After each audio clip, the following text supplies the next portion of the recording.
ಡಾಕ್ಟ್ರೆ ದಯವಿಟ್ಟು ಕಾಪಾಡಿ, ನಮ್ಮ ಮಕ್ಕಳಿಗೆ ಏನೋ ಪ್ರಾಬ್ಲಮ್ ಆಗ್ಬಿಡೈತೆ, ಆಸ್ಪತ್ರೆಗೆ ಸೇರ್ಸಕ್ಕೆ ₹1 ದುಡ್ಡಿಲ್ಲ, ನಮ್ಮ ಹತ್ರ ಆಪರೇಷನ್ ಅಂತ ಏನೇನೋ ಹೇಳ್ತಾ ಇದಾರೆ, ನನಗೆ ಏನೋ ಗೊತ್ತಿಲ್ಲ, ದಯವಿಟ್ಟು ಚೆಕ್ ಮಾಡಿ ಡಾಕ್ಟ್ರೆ. ಅದ್ರ ಫೀಸ್ ಕೊಡಕ್ಕೂ ದುಡ್ಡಿಲ್ಲ ಅಂತ, ಅದ್ರಲ್ಲಿ ಆಪರೇಷನ್ ಗೆ ಲಕ್ಷಾಂತರ ರೂಪಾಯಿ ದುಡ್ಡು ಹೇಳ್ತಾರೆ. ನನಗೆ ಎಲ್ಲಿಂದ ತಲಿ ಡಾಕ್ಟ್ರೆ, ನಾನು ಬಡವ, ಚಿಕ್ಕ ಕೆಲಸ ಮಾಡ್ಕೊಂಡಿದೀನಿ, ನನ್ಗೆ ಏನಂತ ಏನೂ ಇಲ್ಲ, ದುಡ್ಡು ಆಸ್ತಿ ಇಲ್ಲ, ಅಂತಸ್ತಿಲ್ಲ ನನ್ನ ಹತ್ರ. ಏನ್ ಮಾಡಿದ್ರು ಡಾಕ್ಟ್ರೆ? ಗವರ್ಮೆಂಟ್ ಆಸ್ಪತ್ರೆಗೆ ಸೇರಿಸಿದ್ರೆ ಆ ಕಾಯಿಲೆ ವಾಸಿ ಆಗುತ್ತೋ ಇಲ್ವೋ ನನಗೆ ಗೊತ್ತಿಲ್ಲ. ಡಾಕ್ಟ್ರೆ ನಿಮ್ ಕಾಲ್ ಹಿಡ್ಕೋತೀನಿ, ಕೈ ಹಿಡ್ಕೋತೀನಿ, ಎಲ್ಲಾನು ಬೇಕಂದ್ರೆ ಹಿಡ್ಕೊಂಡ್ಬಿಡ್ತೀನಿ, ದಯವಿಟ್ಟು ಆಪರೇಷನ್ ಮಾಡ್ಕೊಬಿಡಿ ನಮ್ಮ ಮಕ್ಕಳಿಗೆ, ಹಾಗೆ ಹೀಗೆ ಅಂತ ಅನ್ಬಿಟ್ಟು ಒಂದಷ್ಟು ಜನ ಪುಂಗಿ ಗಿರಾಕಿಗಳಿದ್ದಾರೆ. ಇವೆಲ್ಲ ನೋಡಿರ್ತೀರೋ ಇಲ್ವೋ ನನಗೆ ಗೊತ್ತಿಲ್ಲ. ಇಬ್ರಲ್ಲ ಬೇಜಾನ್ ಜನ ಇದಾರೆ. ಅವ್ರ ಬ್ಯಾಂಕ್ ಬ್ಯಾಲೆನ್ಸ್ ಅಲ್ಲಿ 80 ಲಕ್ಷ, 1 ಕೋಟಿ ರೇಂಜ್ ಇರುತ್ತೆ. ಅಂತವ್ರೇನೆ ನನ್ನ ಹತ್ರ ₹1 ಇಲ್ಲ ಅಂತ ಹೇಳ್ತಾರೆ. ನಾನು ಆಸ್ಪತ್ರೆಗೆ ನಾನು ನಡ್ಕೊಂಡ್ ಬಂದೆ, ಬಸ್ಸಲ್ಲಿ ಬಂದೆ ಅಂತ ಸುಳ್ಳು ಹೇಳ್ತಾರೆ. ಅವ್ರದೆಲ್ಲ ಗಾಡಿಯಲ್ಲಿ ನಿಲ್ಸ್ಬಿಟ್ಟು ಬಂದಿರ್ತಾರೆ. ಔಷಧಿಗೂ ₹1 ಇಲ್ಲ, ಹಾಗೆ ಹೀಗೆ ಅನ್ಬಿಟ್ಟು ಬೇಜಾನ್ ಪುಂಗ್ತಾರೆ. ಇದೇ ತರ ಡಾಕ್ಟ್ರು ಪಾಪ ₹1 ಫೀಸ್ ಇಸ್ಕೊಳ್ದೆ ಅವ್ರಿಗೆ ಹೆಲ್ಪ್ ಮಾಡ್ತಾರಲ್ವಾ, ಸಂತೋಷ ಮಾಡ್ಲಿ. ಯಾರಿಗ್ ನೀಡಿ ಪೀಪಲ್ ಇರ್ತೋ ಅವ್ರಿಗೆ ಮಾಡ್ಲಿ. ಆದ್ರೆ ನಂದು ಒಂದೇ ಒಂದು ರಿಕ್ವೆಸ್ಟ್, ಇಂಥವ್ರಿಗೆಲ್ಲ ಸಹಾಯ ಮಾಡೋದಕ್ಕಿಂತ ಮುಂಚೆ ಅವ್ರ ಬ್ಯಾಂಕ್ ಬ್ಯಾಲೆನ್ಸ್ ತೋರ್ಸಕ್ ಹೇಳ್ಬೇಕು ಡಾಕ್ಟರ್ಗೆ. ಇವಾಗ ಡಾಕ್ಟರ್ ಹೆಂಗಿದ್ರು ಪ್ರಿಸ್ಕ್ರಿಪ್ಷನ್ ತೋರ್ಸ್ತಾನಲ್ವಾ, ಬರ್ದ್ಬಿಟ್ಟು ನೋಡಪ್ಪ ಇಂತ ಮಾತ್ರೆ ತಗೊಂಡೆ ವಾಸಿ ಆಗುತ್ತೆ ಅಂತ ಬರ್ಕೊಡ್ತಾರಲ್ವಾ, ಹಂಗೇನೆ ಡಾಕ್ಟ್ರೆ ಹತ್ರ ದುಡ್ಡಿಲ್ಲ, ಬೇಕಾದ್ರೆ ಚೆಕ್ ಮಾಡ್ಕೊಳ್ಳಿ ಅಂತ ಬ್ಯಾಂಕ್ ಬ್ಯಾಲೆನ್ಸ್ ತೋರ್ಸ್ಬಿಡ್ಲಿ. ಇನ್ನೊಂದಷ್ಟು ಜನ ವಾದ ಇದೇ ತರ ಹೇಳ್ತಾ ಇದಾರೆ. ಹೌದಕ್ಕಪ್ಪ, ಈಗೆಲ್ಲ ಬಿಟ್ಟಿ ಮಾಡ್ಸ್ಕೊಂಡು ಹೋಗೋರು ತುಂಬಾ ಜನ ಇದಾರೆ, ನಾನು ತುಂಬಾ ನೋಡಿದೀನಿ. ಇಲ್ಲಿ ಮಾತ್ರ ಗೌರ್ಮೆಂಟ್ ಬಸ್ ಅಲ್ಲಿ ಬರ್ತಾರೆ, ಎಲ್ಲಾ ಫೆಸಿಲಿಟೀಸ್ ಗಳು ಬೇಕು. ಮನೆಗೆ ಹೋದ್ರೆ ಅವ್ರದೇ 2-3 ಕಾರ್ ಇರ್ತದೆ ಅವ್ರ ಹತ್ರನೇ. ಇಲ್ಲಿ ಮಾತ್ರ ಬಿಟ್ಟಿ ಮಾಡ್ಸ್ಕೊಂಡ್ರೆ ಅದ್ ಯಾಕೆ ಅಂತಾನೆ ಗೊತ್ತಿಲ್ಲ. ಇಂಥವ್ರಿಗೆ ಏನ್ ಹೇಳ್ಬೇಕು, ಏನ್ ಮಾಡ್ಬೇಕು ಅಂತಾನೆ ಗೊತ್ತಿಲ್ಲ. ಹಲವಾರು ಜನ ಇದೇ ತರಾನೇ ಮಾಡ್ಕೊಂಡ್ ಬರ್ತಾರೆ. ಹತ್ರ ₹1 ದುಡ್ಡಿಲ್ಲ, ನಮ್ಮ ಮಕ್ಳಿಗೆ ಪ್ರಾಬ್ಲಮ್,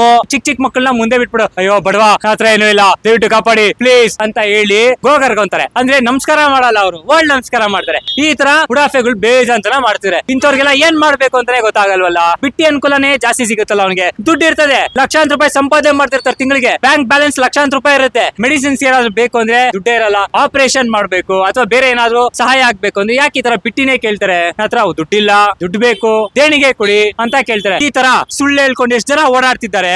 ಅವರ ಬ್ಯಾಂಕ್ ಬ್ಯಾಲೆನ್ಸ್ ಚೆಕ್ ಮಾಡ್ಬೇಕಾಗಿ ವಿನಂತಿಸ್ತಾ ಇದಾರೆ ಎಷ್ಟೊಂದ್ ಜನ. ಯಾಕೆ ಅಂದ್ರೆ ಈ ತರ ಸುಳ್ಳು ಹೇಳಿಕೊಂಡು ನನ್ನ ಹತ್ರ ದುಡ್ಡಿಲ್ಲ, ನನ್ನ ಹತ್ರ ಮನೆ ಇಲ್ಲ, ನಮ್ಮ ಮಕ್ಕಳಿಗೆ ಈ ತರ ಪ್ರಾಬ್ಲಮ್ ಆಗಿದೆ, ದಯವಿಟ್ಟು ಹೆಲ್ಪ್ ಮಾಡಿ, ದೇಣಿಗೆ ಕೊಡಿ ಅಂತ ಹೇಳ್ತಾರಲ್ಲ. ಒಬ್ರಾದ್ರೂ ಅವ್ರು ಕೇಳಿದಾರ ನಿಮ್ ಮನೆ ಅಲ್ಲಪ್ಪ, ಬ್ಯಾಕ್ ಗ್ರೌಂಡ್ ಚೆಕ್ ಮಾಡದೆ, ಬ್ಯಾಕ್ ಗ್ರೌಂಡ್ ವೆರಿಫಿಕೇಶನ್ ಮಾಡದೆ ಸಹಾಯ ಮಾಡ್ಬಿಡ್ತಾರೆ, ದೇಣಿಗೆ ಕೊಟ್ಬಿಡ್ತಾರೆ. ಈಗ ಯಾವ್ದಾದ್ರು ಕಂಪನಿನಲ್ಲಿ ನನ್ ಕೆಲ್ಸಕ್ಕೆ ಸೇರ್ಕೊಂಡ್ರೆ ನನ್ ಬ್ಯಾಕ್ ಗ್ರೌಂಡ್ ವೆರಿಫಿಕೇಶನ್ ಮಾಡ್ತಾರ? 100% ವೆರಿಫಿಕೇಶನ್ ಮಾಡೇ ಮಾಡ್ತಾರೆ. ಹಂಗೇನೆ ಬ್ಯಾಕ್ ಗ್ರೌಂಡ್ ವೆರಿಫಿಕೇಶನ್ ಮಾಡಿ ಅವ್ರಿಗೆ ಸಹಾಯ ಮಾಡಿ. ಯಾರೇ ಆಗಿರ್ಬೋದು ಅವ್ರಿಗೆ ಸಹಾಯ ಮಾಡಿ. ಸ್ಕೂಲ್ ಫೀಸ್ ಕಮ್ಮಿ ಕೊಡ್ತೀರಾ, ಕೊಡಿ ಪಾಪ, ಬ್ಯಾಕ್ ಗ್ರೌಂಡ್ ವೆರಿಫಿಕೇಶನ್ ಮಾಡಿ ಕೊಡಿ. ಅವ್ರ ಹತ್ರ ನಿಜವಾಗ್ಲೂ ಏನೂ ಇಲ್ವಾ, ದುಡ್ಡು ಮನೆ ಇಲ್ವಾ, ನೆಟ್ಟಿಗೆ ಪುಸ್ತಕ ಕೊಡ್ಸಕ್ ಆಗಲ್ವಾ, ಏನೇನು ಇಲ್ವಾ ಅವ್ರ ರಿಸೋರ್ಸ್, ಅವ್ರು ಸಹಾಯ ಮಾಡಿ. ಅದ್ ಬಿಟ್ಟು ಎಲ್ಲಾ ರಿಸೋರ್ಸ್ ಇತ್ಕೊಂಡು ಪಾರ್ಕಲ್ ಬಟ್ಟೆ ಹಾಕೊಂಡು ಜನಗಳ ಮುಂದೆ ಬಂದ್ಬಿಟ್ಟು ನನ್ನ ಹತ್ರ ಏನೂ ಇಲ್ಲ ಸಹಾಯ ಮಾಡಿ ಅಂತ ಕೇಳುವವ್ರಿಗೆ ಏನ್ ಮಾಡೋಣ?